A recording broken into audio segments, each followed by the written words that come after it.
Alright, so anytime you have a paradox, my claim is you're not thinking about it right. Alright, so regarding the Sorites paradox. I'm going to read a little bit of the Wikipedia article first, just so you know what I'm talking about. The Sorites paradox is a paradox that results from vague predicates. Allegedly. A typical formation involves a heap of sand from which grains are removed individually, with the assumption that removing a single grain does not cause a heap to become a non-heap. The paradox is to consider what happens when the process is repeated enough times that only one grain remains. Is it still a heap? If not, when did it change from a heap to a non-heap? Paradox of the heap. The word Sorites derives from the Greek word for heap, soros. The paradox is so named because of its original characterization, attributed to some dude. The paradox is as follows. Consider a heap of sand from which grains are removed individually. One might construct the argument using premises as follows. 1,000,000 grains of sand is a heap of sand. Premise 1. A heap of sand minus 1 grain is still a heap. Premise 2. Repeated applications of premise 2 eventually forces one to accept the conclusion that a heap may be composed of just 1 grain of sand. Reed, in 1995, observes that the argument is itself a heap of steps of modus ponens. Yeah, okay. So, 1,000,000 grains is a heap. If 1,000,000 grains is a heap, then 999,999 is a heap. If that's a heap, then 999,998 grains is a heap, etc. So 1 grain is a heap. I have a problem because they end at 1 grain. If you have 1 grain is a heap, and a heap of sand minus 1 grain is still a heap, then no sand is also a heap. And it doesn't appear that anybody's noticed this. Like, this isn't a normal, component of the basic thing. Also, a hole. As you remove grains of sand from the surface and you dig a hole, you get negative 1 grain sand, negative 1,000,000 grains of sand. We can continue doing this and get a hole. And that is now a heap. So, it is not a problem of vague predicates. It is a problem of your rules being retarded. There is never a point where you're looking at the product of what you're doing and recognizing whether it belongs to the category of heap or not. It's not a problem of vague predicates. It's a problem of your rules being fucking stupid.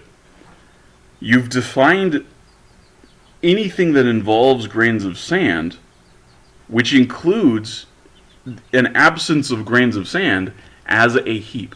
It is, what is that? That's a tautology, I think. When, it's inviolably true. It's always true. It's unfalsifiable that your thing is a heap of sand.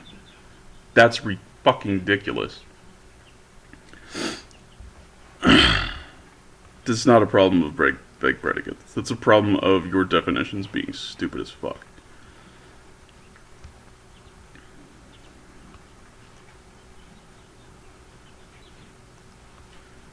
Oh yeah, Bertrand Russell is one of these who's like, yeah, it's vague. Representations of propositions are vague. No, okay. The tension between small changes and big consequences give rise to the Sorites paradox. There are many variations, blah blah blah. Another formulation is to start with a grain of sand, which is clearly not a heap, and then assume that adding a single grain of sand to something that is not a heap does not cause it to become a heap. Inductively, this process can be repeated as much as one wants without ever constructing a heap. A more natural formulation of this variant is to assume a set of colored chips exists, yada yada, and then humans can't distinguish color. The removal of a drop from ocean doesn't make it not an ocean, so eventually you just have a liter of water, and that's now called an ocean.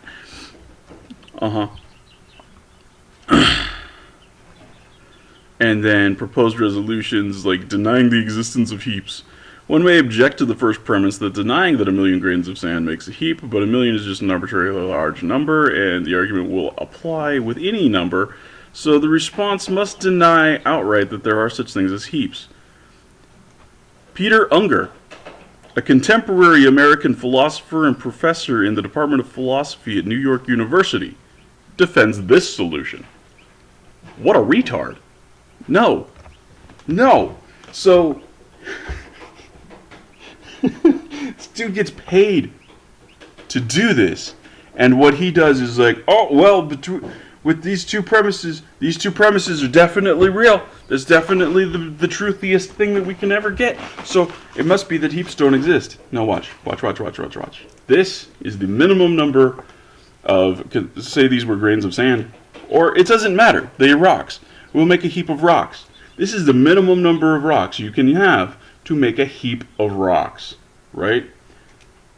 Okay, so a heap is a structure that can fall over, right? If it's a heap of sand, if you poke at it, then what's going to happen is that disturbance of some of the sand is going to cause some of it to like slough off, like a little avalanche. It's going to fall off and come into a better equilibrium with the surface, right? And eventually, if you poke at it enough, you'll basically just get a flat surface, a more or less flat surface, okay?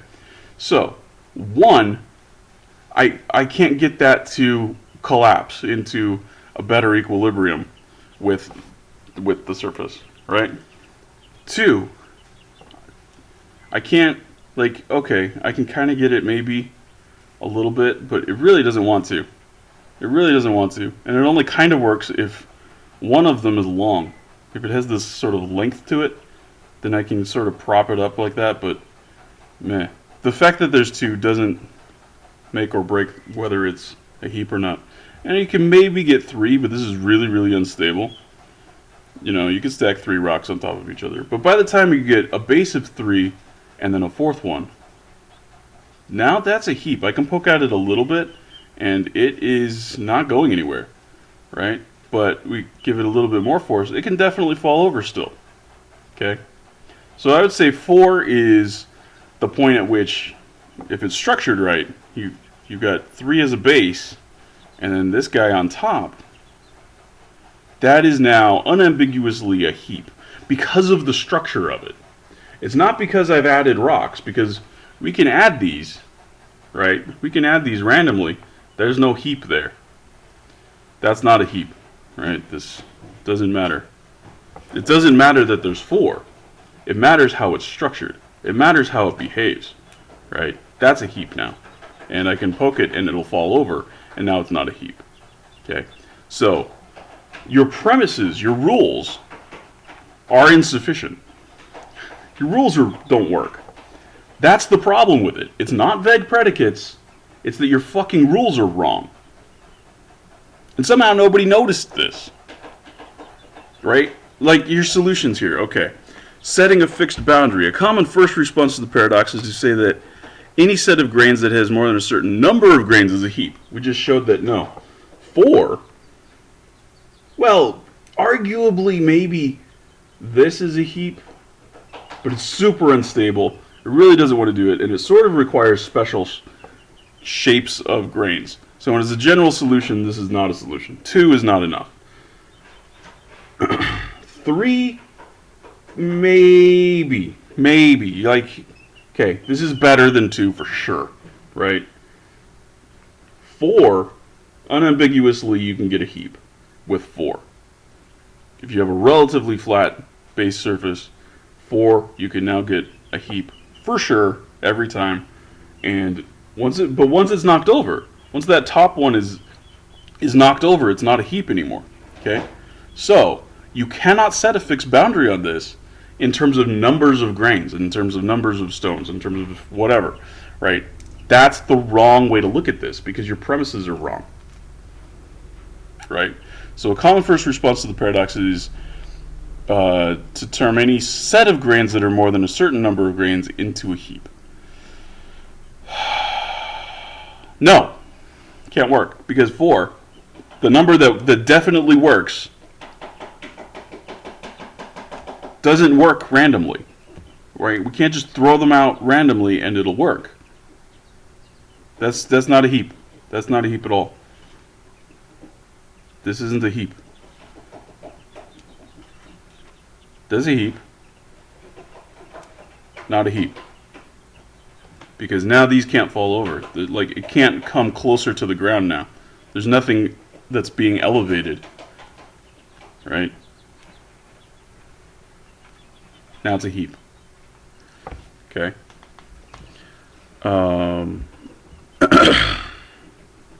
Second response attempts to find a fixed boundary that represents the common use of a term. For example, a dictionary may define a heap as a collection of things thrown together so as to form an elevation. This requires there to be enough grains that some grains are supported by other grains. Yeah, this one I'm liking. It's close to what I'm saying, but it also steps outside of your premises entirely. Right? Because now you have to be able to look at the thing that you've produced and say, oh, does this fit the category of this word? Right? Which is completely outside of how the premises are supposed to operate. This one is better and it can be workable, but I don't think on its own it's enough. Unknowable boundaries. Timothy Williamson, a British philosopher, remained blah blah blah blah blah. University of Oxford, and Roy Sorensen claim that there are fixed boundaries, but they are they are necessarily unknowable. Ooh, so fucking magic.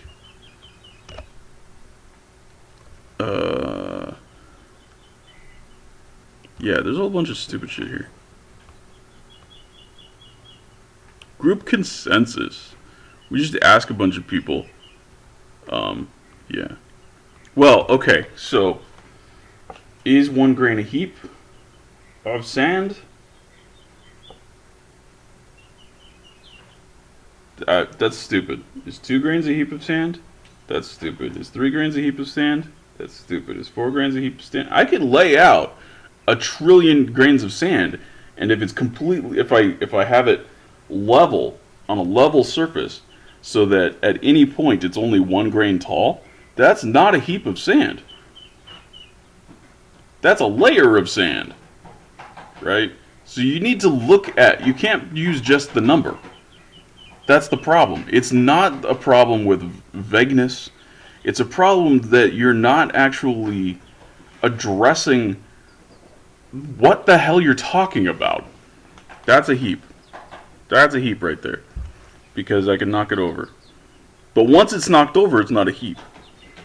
I don't understand why this is complicated and why there are people who are like, oh, nope, heaps of sand just don't exist. I also don't understand why it wasn't recognized that if 1 grain is a heap, no grains is also a heap. Which means, clearly, that this isn't the way that these premises are defining heap is not even about sand in the first place. How is this missed? This is obvious, right? Because, so going back to our original premise, 1,000,000 grains of sand, or some number of grains of sand, is a heap of sand. A heap of sand minus 1 grain is still a heap. So 1 grain of sand is a heap of sand according to premise 1. That heap of sand minus 1 grain is still a heap. So so under these premises, that's a heap of sand. And I'm willing to accept that this one is not utterly insane. Remove that grain of sand, premise 2, and we result in a heap of sand. No sand. There's nothing there. And then we can further remove a grain of sand from this nothingness, and it's still a heap of sand. The way these premises are set up, it's not a problem of vague predicates. It's a problem that it doesn't make any goddamn sense. Because you're never looking back at the thing and seeing if it fits the category. The way that it's set up We're not looking at an object made from grains of sand, because empty space with nothing in it counts as a heap of sand under these two premises. If these two premises suffice to define what a heap of sand is, no sand is a heap of sand. That's fundamentally where the paradox is coming from, because you're never at any point analyzing the structure that you result with. You're never looking back at it, and really the only way is to, that dictionary definition version, something like that, where like you look at it and you're like, does that qualify as a heap? If it's like this, there's nothing there. No. If it's like this, there's just one grain. I would say no. But I could understand somebody who might say yes. Right? If it's just on, this certainly will indicate, like, if we're gonna start heaping up sand, that first grain of sand that we put down indicates to us where the heap is gonna be. So it's kind of the seed of the heap. Like, I get that one. That one, okay. But as we just drop sand, we don't necessarily get a heap. We're unlikely to get a heap right away, even at 4, which is the smallest number that can make a heap. Right? Because we're just randomly dropping. Right? So you have to, you're just dumping sand. It's going to take a second, because that first 100,000, 10,000, I don't know, depending on how the grains are shaped and how much friction they have between them, it's going to try to just basically splash out as flat as possible. So the point at which it becomes a heap, it might be past 1 million grains before it really looks like a heap at all. So you can't be using numbers to define it, because if you do and you can't be using changes in the number, because if you're using just the number plus a change in the number, which is how this paradox occurs, that's a heap of sand right there. That's a heap of sand, or a heap of stones, or whatever the hell we're talking about. And yeah, that's why it's a paradox, because you're thinking about it wrong. You're not looking at, well, what constitutes a heap. You're setting up some stupid-ass rules that will allow anything to constitute a heap, and then wondering why it doesn't work. That's fucking retarded.